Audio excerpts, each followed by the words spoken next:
السلام عليكم ورحمة الله وبركاته.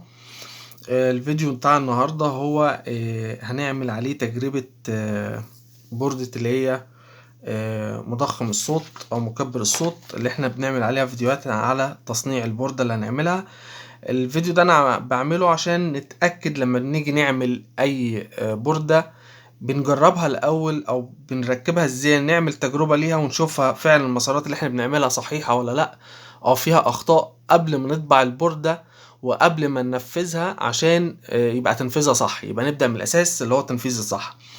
هنعمل على البوردة التست دي وهنركب القطع عليها وبعد كده نشغل المشروع اللي بنعمله او بنعمل تيست على الحاجة اللي بنعملها عشان نتأكد اتعملت صح والمسارات صحيحة بنفس الداتا شيت اللي قدامنا دي، هل هي صحيحة ولا لا او فيها اخطاء، عشان نقدر نراجعها مع بعض واحدة واحدة. تمام كده. هنبدأ ان شاء الله نركب على البوردة دي ونشوف الالكترونيات بتاعتنا صحيحة او في مشكلة، وهل هتبقى ناجحة في الاخر ولا لا. طيب هنبدأ مع بعض كده زي ما احنا اتفقنا ان في اللي هو الاي سي. المهم الاي سي اللي هو التمانية رجل اللي انتوا شايفينه ده كده. تمام. الاي سي ده بيركب على البوردة هنا. طبعا انا شرحت البوردة وطريقتها ازاي على وازاي نتعامل عليها، وهحط لكم الفيديو ان شاء الله في اعلى الفيديو ده، اللينك بتاع الفيديو. هنعرف بس الاول احنا بنركب الاي سي ده ازاي. الاي سي ده زي ما قلنا مش هيركب كده، هيركب كده. زي ما اتفقنا ان احنا الصف ده كله مع بعض والصف ده كله مع بعض. طبعا في الفيديو اتفرجوا عليه عشان تشوفوا الشرح بتاعه عامل ازاي، او شرح البوردة دي اللي هنشتغل عليها عاملة ازاي. طيب هنحط الاي سي زي ما انتوا شايفين كده، لكل طرف رجل منفصل عن التانية. تمام. تمام. طيب هنا بيقول لك ان احنا عندنا رقم 8، لو في الصورة باين رقم 8 ورقم 1 ما بينهم مكثف اللي هو 10 ميكرو فراد على 16 فولت. تمام. ورقم 8 هو الموجب بتاع المكثف. طيب فين ال 10 ميكرو فراد على 16 فولت؟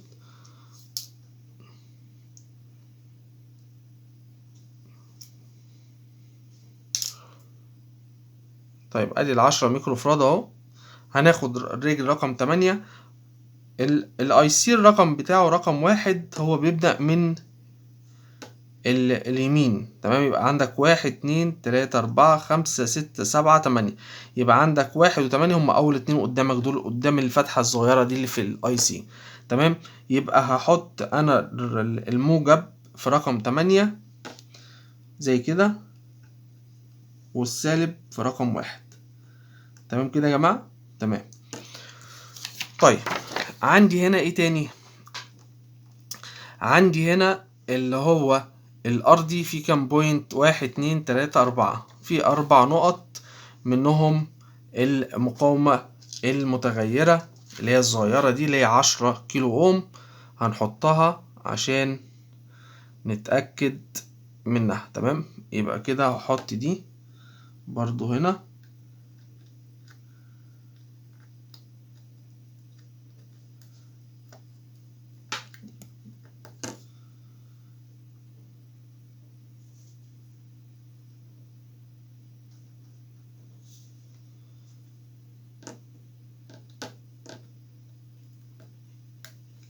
تمام كده انا حطيت المقاومة المتغيرة. في عليها ايه؟ بيقول لك المقاومة المتغيرة دي في منها رقم 3 في الاي سي متصل بالرجل بتاعة المقاومة. طيب هجيب انا سلك التوصيل ده وهشوف رقم 3 في الاي سي ده اللي هو 1 2 3، اللي هو الرقم ده متصل بالرجل اللي هي هنا في الاي سي. تمام. تمام. طيب وبيقول لك كمان الرجل التانية متصلة واحدة بالارضي. تمام. هناخد الرجل دي بالارضي اهو، هنقول هو ده الارضي رقم السالب ده. تمام. والرجل التالتة زي ما انتوا شايفين هنا اهو، الرجل التالتة يبقى 1 وادي 2 ارضي، وادي التالتة متصلة بمكثف 10 على 16 فولت. يبقى 10 على 16 فولت. السالب بتاع المكثف هو المتصل بايه؟ بالمقاومة، ادي السالب. تمام. والطرف التاني بتاع المكثف هحطه في اي مكان خالص، عشان ده اللي هيبقى طرف السوكت بتاع مدخل الصوت.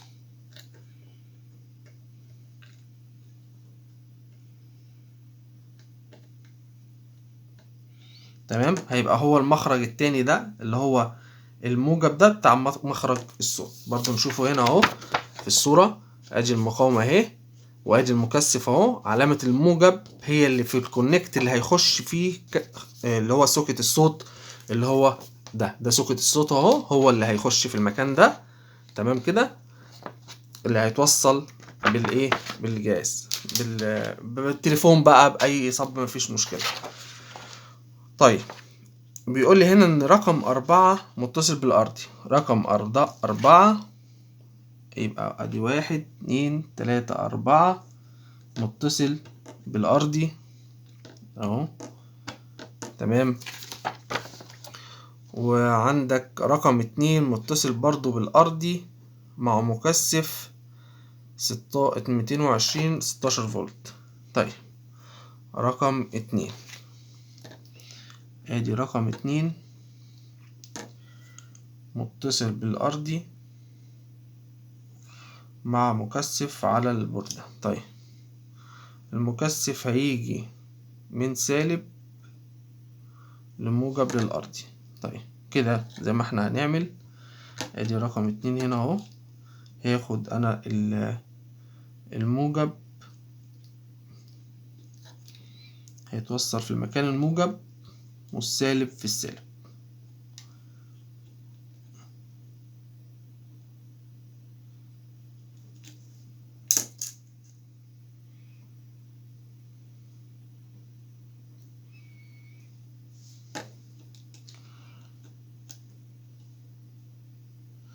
ادي السالب هنا مع سوكت الاي سي، وادي الموجب هنا مع الجهاز.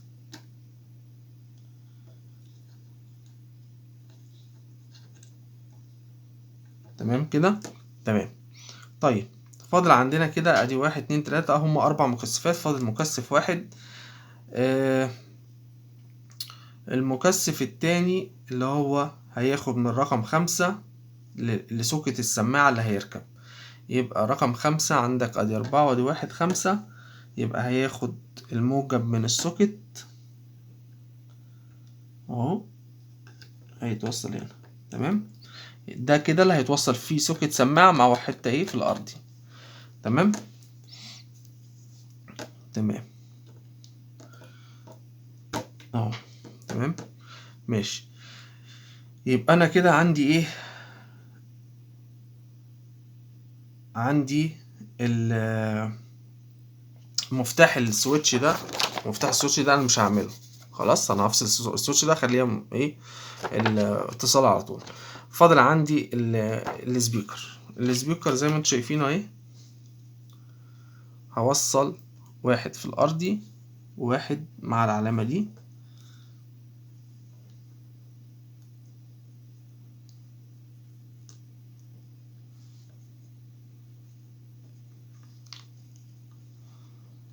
الطرف التاني في الارضي. طيب كده تمام. يبقى كده فاضل لنا ايه، احنا عملنا طرف السوكت. يبقى عندك واحد بس هو اللي موجب، رقم 6، وعايزين رقم 6 هنوصله بايه، بالموجب. يبقى عندك رقم 6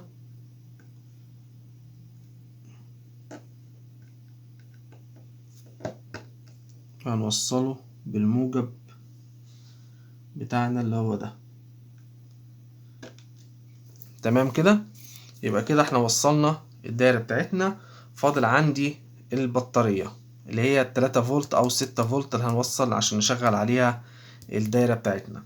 طبعا احنا بنعمل الدايرة دي كده كشرح، ان احنا نثبت بس ان اللي احنا بنعمله صح، ان الدايرة في الاخر طالعة سليمة، ان الدايرة ما فيهاش مشكلة خالص.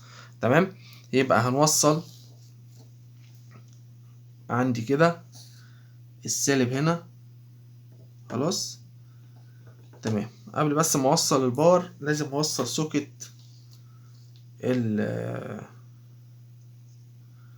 اللي هو الصوت اللي هيدخل صوت للدايرة نفسها، اللي هو الكابل ده اهو. الكابل ده هوصل دايرة الصوت، واحد في الارضي وواحد على اهو، طرفين اهو. طرف هيبقى في الارضي والطرف التاني على المكثف اللي احنا قلنا عليه اللي هو ده اللي جنب المقاومة. تمام تمام. يبقى طرف عندي في الارضي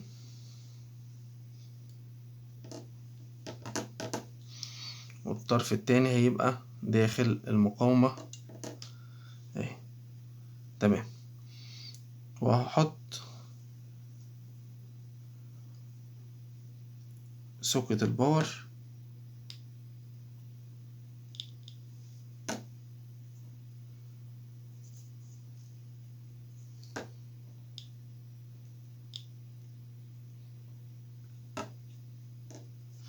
تمام.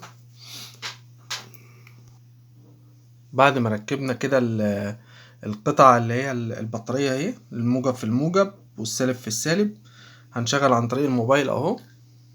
موبايل تاني اهو هنوصل عليه. تمام. وهنوصل الطرف بتاعنا بتاع الصوت. تمام. وهبدأ اشغل اي اغنية.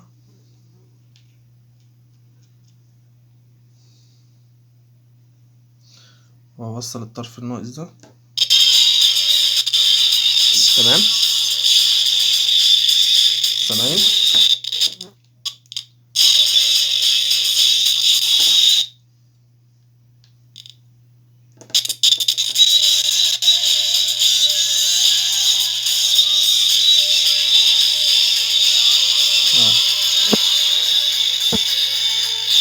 طبعا الصوت هيكون طبعا احسن من كده، لان طبعا السماعه اللي احنا مركبينها بس بنعمل عليها تيست زي ما انتم شايفين كده. التيست بس بنعمل تيست على البورده، وان شاء الله يبقى لما نعملها على البورده الاساسيه بتاعتها هتكون احسن وافضل من كده بياما.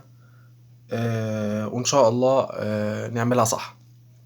اتمنى يكون الشرح عجبكم ان شاء الله، واتمنى من الناس اللي مشتركتش في القناه تشترك للدعم ليا ان شاء الله، وفي فيديوهات جايه احسن بكتير باذن الله.